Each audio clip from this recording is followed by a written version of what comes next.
Hey everyone, happy Tuesday, January 23rd. We are talking today about the real estate market housing forecast that I went to last Wednesday that was put on by our Real Estate Association of Edmonton.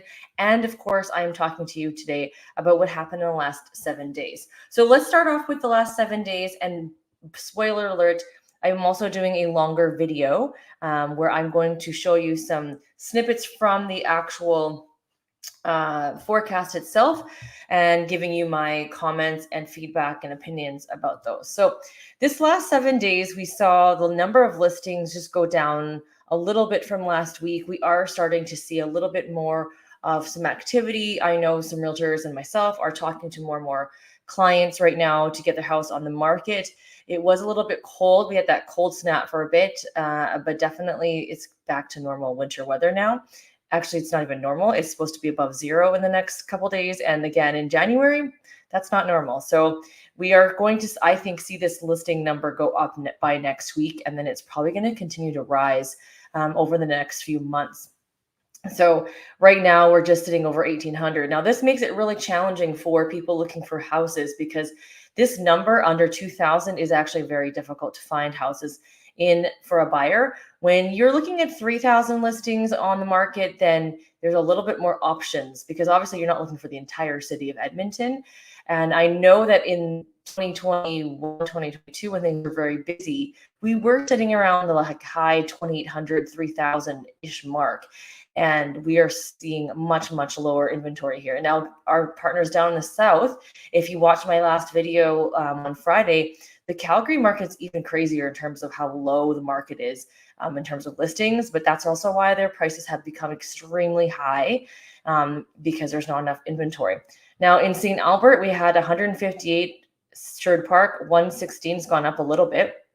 Spruce Grove's gone down a bit, and Beaumont's about the same. So these surrounding areas always tend to be quite similar. You've seen that over the weeks if you've been following me. Edmonton's the one that sees a bit more of the change. Now let's take a look at how many sales went pending this last 7 days.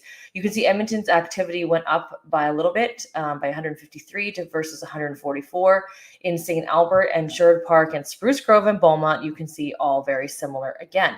So when we take a look at the market forecast, they talked a lot about the the Canada-wide market. And then we also talk about Edmonton as well. So we'll talk about that here in a second when I finish up. Now, if we take a look at what has sold in the last 7 days, it's no big surprise. It's very similar in terms of even just looking at pending sales. So last week, there was 144 pending deals. And of those, 137 went sold. So that's interesting because we also usually have a 2-week period, not just a 1 week. So what that means is from the week before they were pending and it went removed, and or people are doing shorter condition days. So instead of 2 weeks, they're now seeing 1 week because maybe we are in multiples or maybe we're trying to avoid multiples. So buyers are trying to make their offer more appealing to the sellers by having the condition period shorten. So if you take a look at the fact that there was 144 pending sales and 137 went sold, that's only 7 properties that either maybe non-waived or maybe they're a whole nother week left to go. There's a lot of interesting stats there in terms of its deals are going through. Now, that being said, we are also still seeing deals that are not going through because the buyers didn't do a proper pre-approval and they're hurrying and scurrying out here because maybe they thought they could get the house before the market goes up. And so we're seeing a lot of people flood the market right now because they're fearful of prices going up because the rates are coming down and everyone's trying to flood the market now. However, because everyone's here now, the demand is also increased. And so there's no skipping that market. You realize you're in that market right now. We are in the market of everyone who is waiting for the rates to drop, everyone who is considering buying this year, everyone who's been just watching is now buying. You've increased that demand and the listings haven't increased to match that demand. Now, spring market, we tend to see more houses pop on the market in the next few months, but any wise seller is going to try to capitalize on this market now because we're not competing with all your other people that are going to come on the market in the next few months. So as much as the buyers are trying to beat the market, the sellers can also try to beat the market as well too.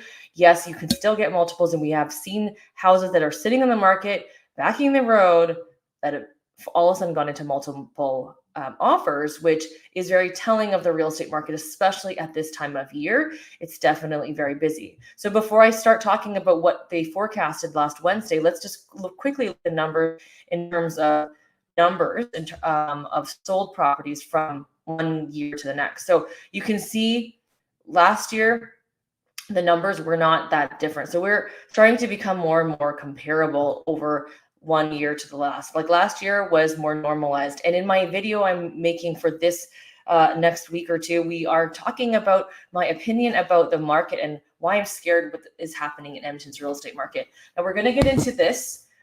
This is where I was last Wednesday at the convention center. We had a bunch of different speakers. We had a few politicians, but the ones I was mostly interested in hearing and will be sharing on my video in future is Sean Cathart, from the director and senior economist from the housing data and market analyst. He's with the Canadian Real Estate Association. He had some really interesting things to say, including his opinions, which I actually really appreciated. And we heard from the Real Estate Association of Alberta, of Edmonton. And then we also heard from the government. Talked a lot about red tape reduction, which obviously does impact housing starts, and it does impact permits and all that kind of stuff.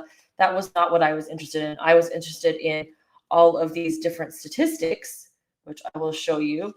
And I will put this onto the video in terms of what was being said. Now, I'll give you a summary. They did talk a lot about the Dow project. So if you don't know if you've heard of that, if you're coming in from Ontario and BC, you may not have known, but the Dow project is going to be bringing in a lot of money and jobs here locally. So they talked a lot about that.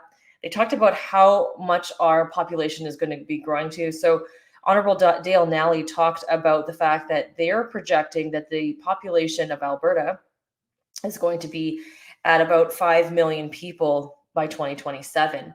Right now, currently, Edmonton is an area sitting just over 1 million, and Calgary is over 1 million, just Calgary proper, not the surrounding areas. So when I say Edmonton an area, it's surrounding. So you can see that's about little over 2 million. Like they're planning that the population is going to double in the next 3 years, which is kind of crazy if you think about that. They did talk about that 50% of housing starts have increased. And the affordability, they're trying to remove barriers to increase housing supply, but wait till I share with you on the video what is really happening. There's some theoretical things that need to happen. Yes, we need to have more housing starts, but is that actually happening? And what kind of housing starts are starting? They say they want to get out of the way, but I don't understand actually what's going on. So CREA came on, Canadian Real Estate Association of Alberta, Canadian Real Estate Association came on and talked about a housing crisis that we are having in Canada. Some of the reasons that we're having crises is in 2022, did you know that we had 700,000 new people come to Canada?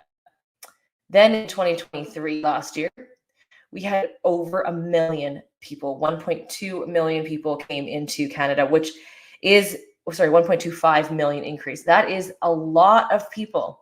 That isn't just people coming to Alberta and Edmonton. This is like coming into Canada. Then you have people from Ontario and in BC saying, I want to have a house and I don't want to live in an apartment with my family. So I'm going to move to Alberta because I can work remotely or I can get a job there and my family can have a better life. So that's who we're seeing. We've been seeing that for the last 3 years. Obviously, we've always seen it, but we've seen an influx of more people coming. So what's happening is when people are coming here, they have the context of an Ontario and BC market.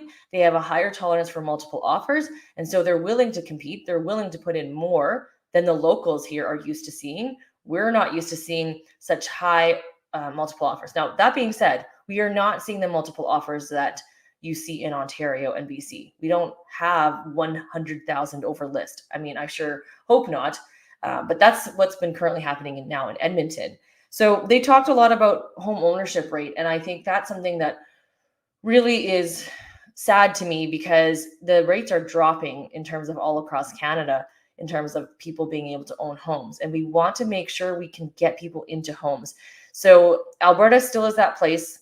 Calgary has have a bigger spread than Edmonton. And I am going to talk about that more in this video. So make sure to tune in on it. We're going to talk and I'll show you clips of what's been going on, what they said. what I think is going to happen, the prediction of our real estate market here in Edmonton. Spoiler alert, it is definitely a seller's market right now. So if you're thinking of selling, you need to talk to your realtor as soon as possible.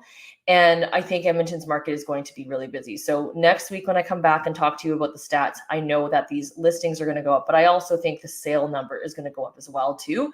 And so if we get more listings, we could potentially balance out the demand. But right now, we're not seeing that, and we're seeing still very similar sales numbers, and only because of the fact that there's not a lot of properties for sale. So if you have any questions about the market, comment below. We'll see you next week. And don't forget, if you comment live, I can actually answer your questions live. So we'll see you next Tuesday. Have a good day, guys.